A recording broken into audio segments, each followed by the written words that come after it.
from the campus of Bowling Green State University.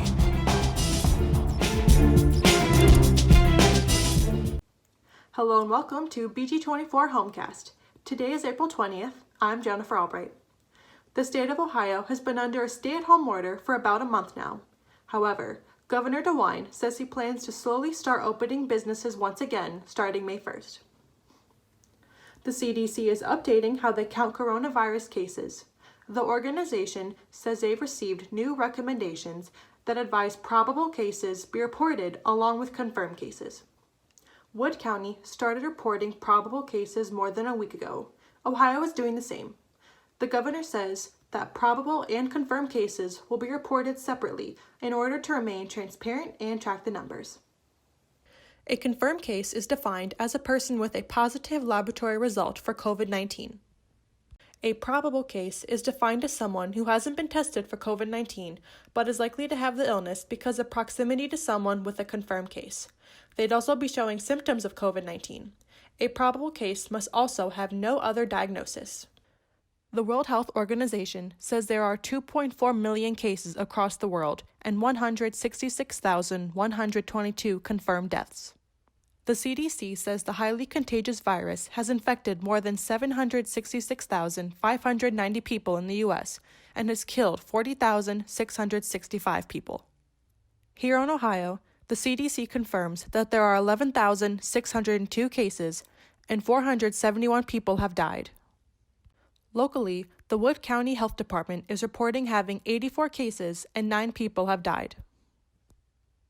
According to the U.S. Department of Labor, another 5 million workers applied for unemployment benefits for the week ending on April 11th. That brings the total of Americans who have filed for unemployment in the last 4 weeks to 22 million. It's the largest and most dramatic rise in claims on record since the department first began tracking in 1967.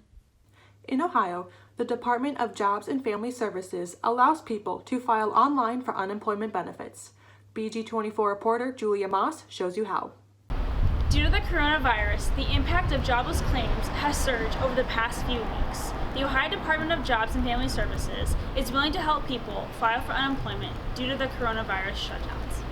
All you have to do is go to unemployment.ohio.gov to be directed to the site. From there, you click the unemployment step-by-step guide in the upper right corner for a few quick tips on how to qualify and apply. Otherwise, you can click File/Appeal Benefits. From there, you have to agree to release your information and then either log in or register. Due to high demand, you might experience slow processing of your claim. Don't worry, if you receive a confirmation number, your application was filed and will be processed as soon as possible. For BG24, I'm Julia Moss. Honeymoons are typically viewed as a celebration and a joyous time. However, for 2 newlywed BGSU alums, their trip was turned upside down when they were nearly stranded in Colombia, South America due to the coronavirus pandemic. BG24 reporter Andrea House has the story. The coronavirus is a global pandemic that has rapidly sent shockwaves through the world.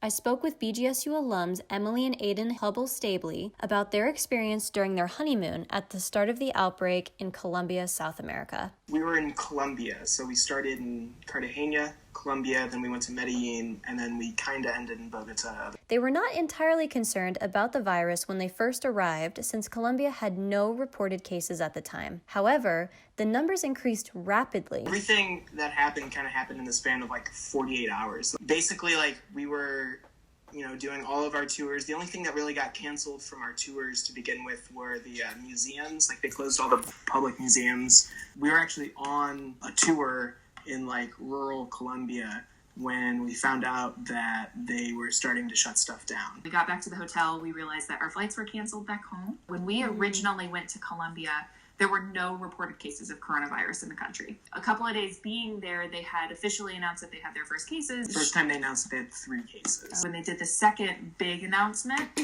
it announced over 50 cases, and the majority of them were in Bogota, which is where we were headed next. So it was really just a time of us being all right, what's the best plan? The hotel staff told them that if they did not show proof of their next destination, that they would have to remain at the hotel indefinitely. They were told to try to book a new flight home as soon as possible because most airlines had begun to ground all flights until May. Fortunately, they booked a flight for the following day and flew home safely on March 18th. One of the biggest differences that they noticed between the Columbia and American airports was the alarming difference in precautions. Got to Columbia, their drinking fountains in their airports were shut down. When we left Columbia, there were announcements every couple of seconds in English and Spanish about precautions with the coronavirus. Mm-hmm. And when we were in lines at the airport, they had their employees coming and telling us to, give each other space. We were asked questions by the people when we left, if we had traveled to Europe or China, or if we had, any of the symptoms. Coming back to the United States, we lined up. We did the little electronic kiosk things that they have. No sign of people doing extra cleaning or anything on those. And then we went through and we handed them the little slip of paper. They just verified Emily, Aiden, great. And they were like, welcome back. When people talk about it spreading in the United States and how we have the most cases now, that's probably why. It's because we're not taking it seriously. The couple is home safely, self-quarantining with their books and memories that are sure to last a lifetime. Reporting for BG24 News, I'm Andrea Howes. With students no longer on BGSU's campus, student organizations are still trying to make plans to stay connected. BG24 reporter Kalia Ivory spoke to a few campus organizations to see how they are adapting to the coronavirus. While students are no longer on campus due to the coronavirus, student organizations are still doing activities to stay active. Graduate student in the Office of the Dean of Students, Maggie Malecker, shared different options to keep these groups going.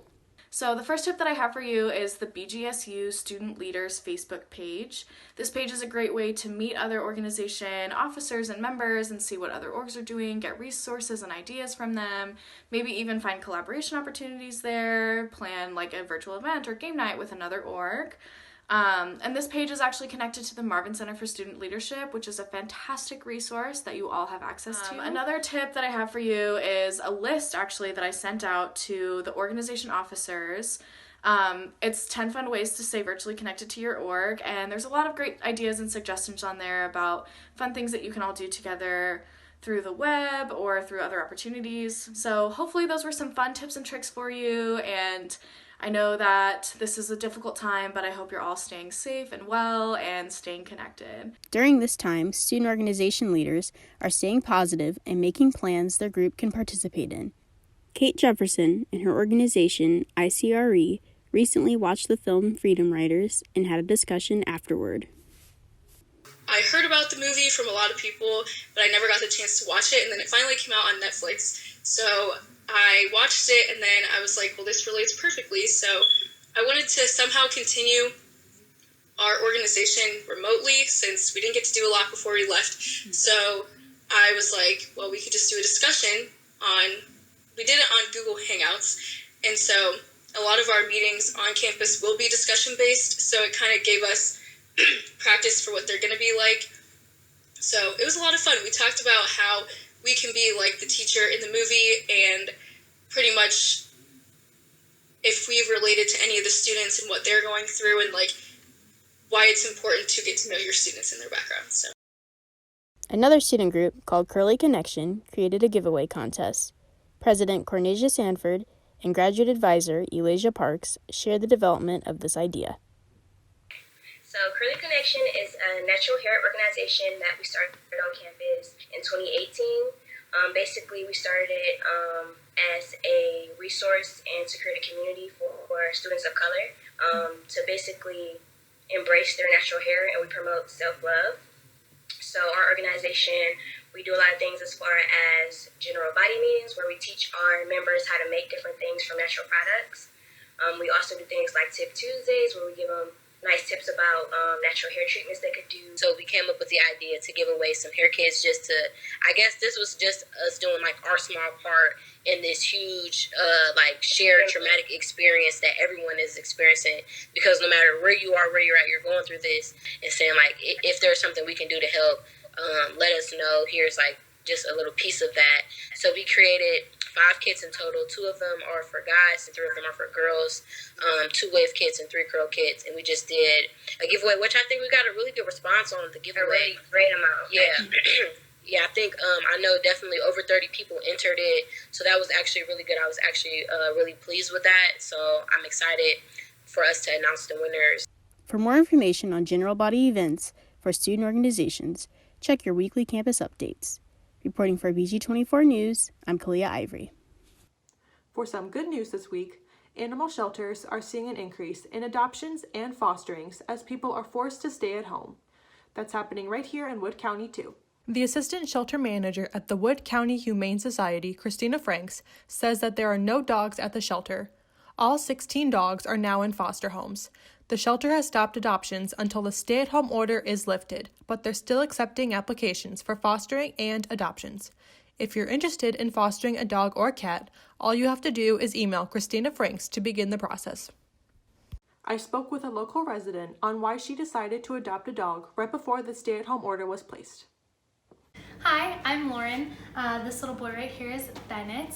I recently adopted him about a week and a half ago from a humane society in southern Ohio. I adopted him for a couple of reasons. The first being that they posted his picture on Facebook and he just looked so cute. I had to adopt him. And because we're in quarantine right now and I'm home all the time, I have the time to train him properly. So get potty training done and get some obedience training done so that when things go back to normal, he'll be a very good dog. So I knew that since I had the time and the resources to adopt a dog that I knew I could love properly, I decided to go for it to make sure that if there are people down the road who need to give up their dogs because they don't have the ability to take care of them, they have a place at the shelters. And yeah, this is Bennett. He's 6 months old and he's very happy to be with me. Just as a reminder, the CDC says the best way to prevent COVID-19 is to avoid being exposed to it. Stay 6 feet away from people. Clean your hands often with soap and water. Use hand sanitizer when that's not available. Avoid touching your eyes, nose, and mouth. When you are around others, use a cloth face mask to cover your nose and mouth. Cover your coughs and sneezes, and disinfect surfaces often. For more COVID-19 updates, go to bgfalconmedia.com. Thanks for watching. We here at BG24 hope you're all staying safe and healthy at home. We also want to thank all the essential workers for making such a big difference and for saving lives. We thank you for your service.